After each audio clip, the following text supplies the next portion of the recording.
Tapas Fleming here, tatlife.com. Have you ever made a mistake and then felt, oh, I hate myself for having made that mistake.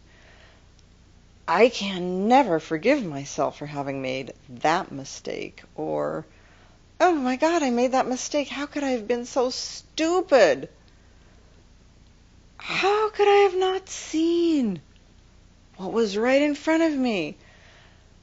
Those things happen to all of us. I just want to say it's okay.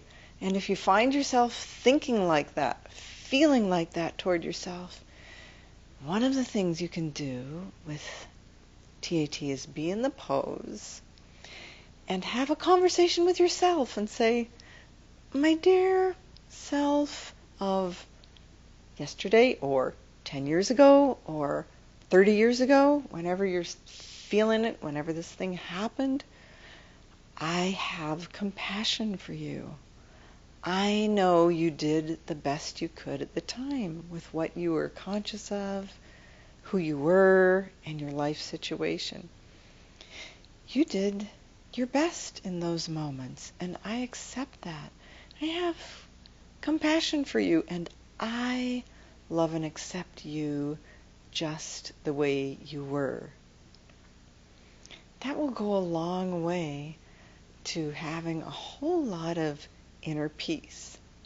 Another thing you can say to yourself of those other times is, it's okay.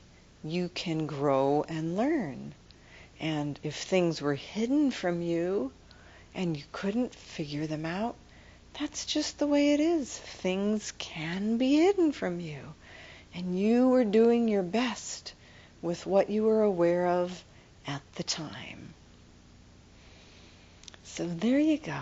That's an easy way for you to experience more self-love, more real compassion. And that's going to enable you to feel that way toward other people too.